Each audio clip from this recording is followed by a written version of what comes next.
Hello everyone, আসসালামু আলাইকুম। সবাইকে ওয়েলকাম জানাচ্ছি আমার আজকের নতুন আরও একটি ভিডিও দেখার জন্য। আমি আপনাদেরকে তৈরি করে দেখাবো আমার রেগুলার একজন ভিউয়ার্সের রিকোয়েস্টের রেসিপি রাইস পিলাফ এবং চিকেন পপকর্ন।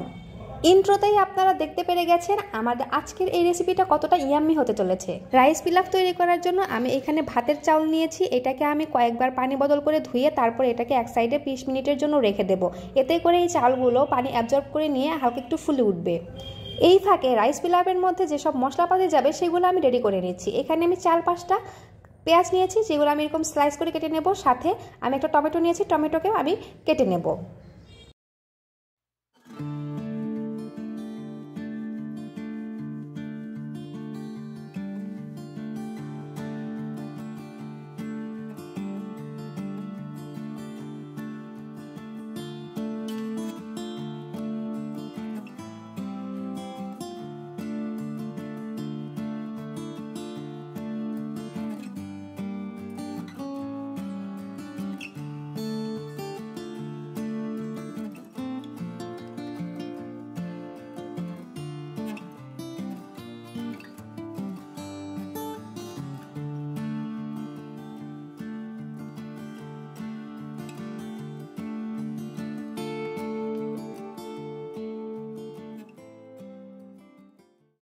পেঁয়াজ এবং টমেটো কাটা শেষ। এখন আমি একই চপিং বোর্ডে মুরগির বুকের অংশগুলো কেটে নেব।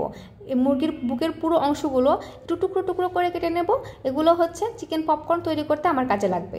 এবং বাকি যেগুলো থাকবে সেগুলোকে আমি ছুরি দিয়ে ভালোভাবে চপ করে নিচ্ছি, যাতে এগুলোকে আমি চিকেন স্টক হিসেবে কাজে লাগাতে পারি।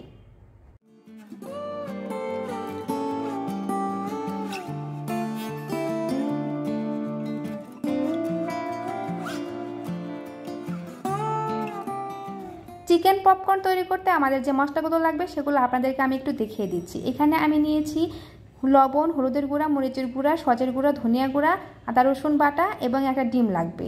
আর পিলাফ রাইসের জন্য আমাদের যে মশলাগুলো লাগছে সেগুলো আমি সামনে রেখে দিয়েছি। আমি চিকেন পপকর্নের জন্য চিকেনগুলোকে ম্যারিনেট করে নেব। আর ম্যারিনেট করার যে উপকরণগুলো সেগুলো আপনাদের আমি প্রথমেই বলে দিয়েছি। এখন শুধু এই মাংসগুলোর সাথে অ্যাড করবার পালা।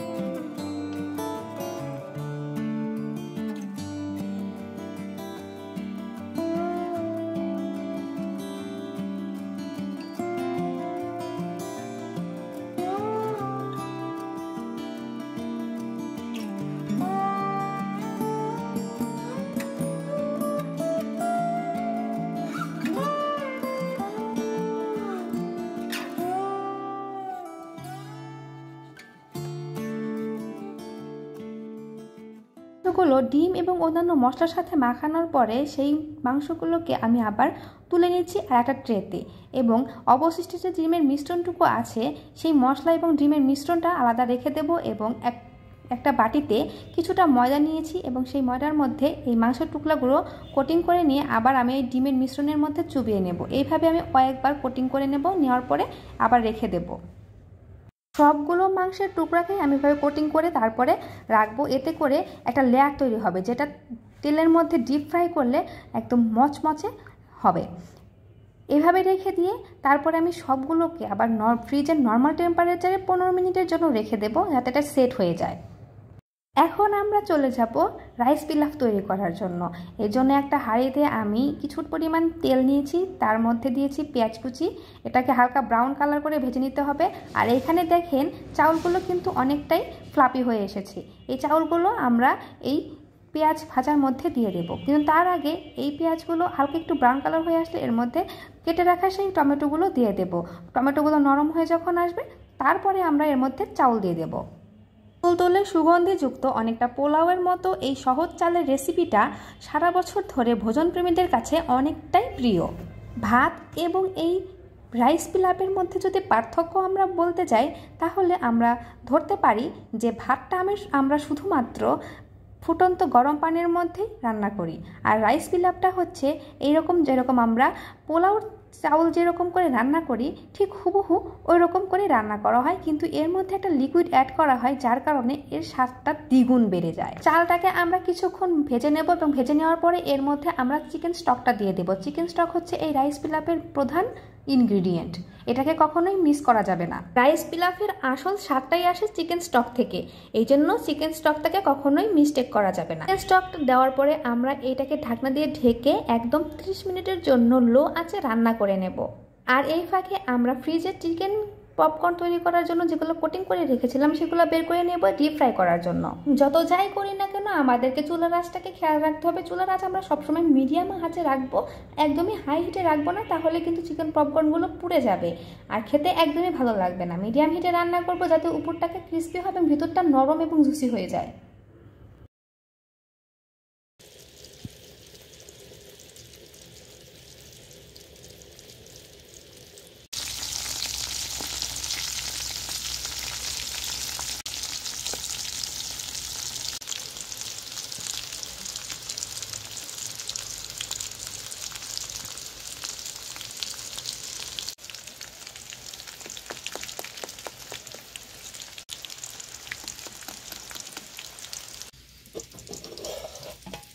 30 মিনিট দমে রান্না করার পরে আমাদের রাইস পিলাফটা কিন্তু রেডি।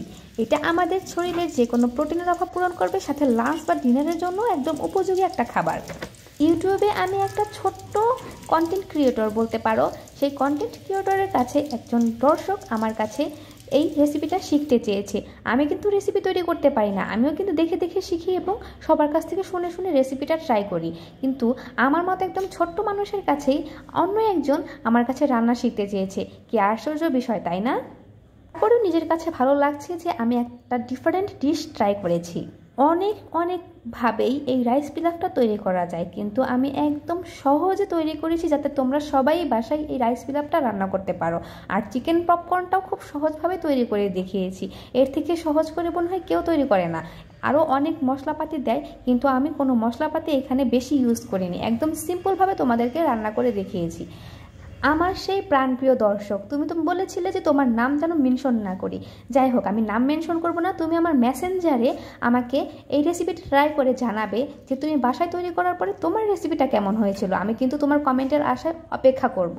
আমার রাইস পিলাফটা খুবই মজার ছিল। ভিতরে ছিল হচ্ছে চিকেন স্টকের সেই মাংসগুলো, যেটা আমার প্রতিটা বাইটে একদম মুখের সাথে মিশে গিয়েছে।